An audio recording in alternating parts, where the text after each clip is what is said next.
দর্শক, রাজনীতিতে এখন আলোচ্য বিষয় হচ্ছে আওয়ামী লীগকে পুনর্বাসিত করা হচ্ছে, এমন একটি ধোঁয়া তোলা হয়েছে বা প্রচার করা হচ্ছে। এটি কে বলেছে আওয়ামী লীগকে পুনর্বাসিত করা হচ্ছে এটা পরিষ্কার না। মূলত ডক্টর মোহাম্মদ ইউনূসের একটি বক্তব্যকে কেন্দ্র করেই এমন একটি পরিস্থিতি তৈরি হয়েছে। ডক্টর মোহাম্মদ ইউনূস বলেছিলেন যে আওয়ামী লীগকে নিষিদ্ধের কোনো পরিকল্পনা সরকারের নেই।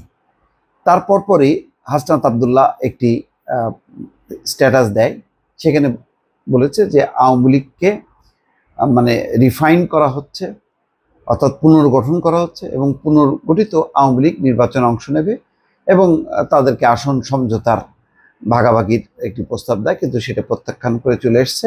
এমন একটি কথা বলার পর এটি রাজনীতির অঙ্গনে তোলপাড় হচ্ছে। কিন্তু আওয়ামী লীগ কী বলছে? আওয়ামী লীগের কোনো বক্তব্য কি জানা গেছে?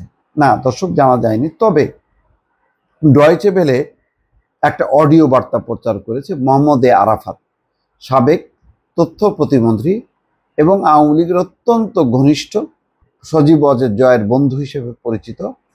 তার একটি বক্তব্য প্রচার করেছে। দর্শক, আমরা তার এই বক্তব্যটা একটু শুনি।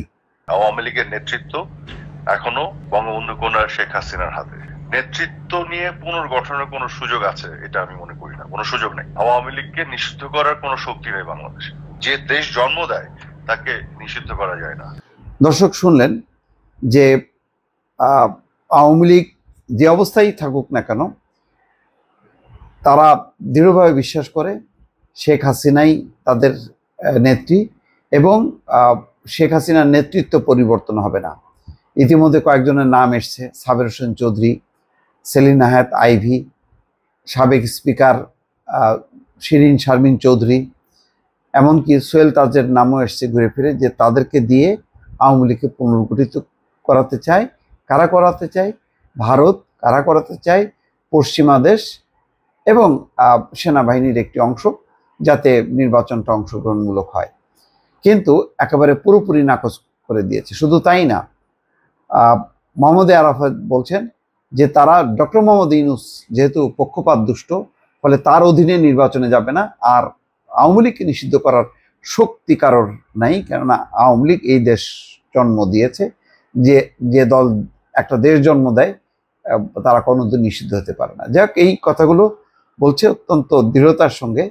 ফলে যেই পুনর্গঠনের কথা বলা হচ্ছে, যে আওয়ামী লীগ পুনর্গঠিত হবে এবং যারা, যেটা রুহুল কবির রিজভী বলেছেন, যারা কোনো গণহত্যার সাথে জড়িত না, লুটপাটের সাথে জড়িত না, তারা যদি আওয়ামী লীগের রাজনীতি করতে চান করতে পারে, সেক্ষেত্রে বিএনপির কোনো বাধা নেই।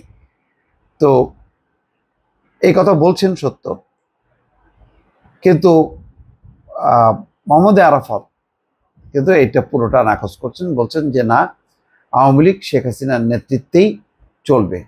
দেখা যাক পরবর্তীতে এটা কি মোহাম্মদ আরাফাতের ব্যক্তিগত বক্তব্য, নাকি বিষয়টা এড়িয়ে গেলেন যারা মধ্যস্থতা করছে আওয়ামী লীগের পক্ষে, নাকি তাদের কাছে অন্য কোনো বার্তা আছে। বিষয়টা নিয়ে নিশ্চয়ই আরও কিছুদিন আলোচনা পর্যালোচনা হবে এবং তারপরেই প্রকৃত চিত্রটা কি সেটা বোঝা যাবে। দর্শক, ভালো থাকবেন। আল্লাহ হাফিজ।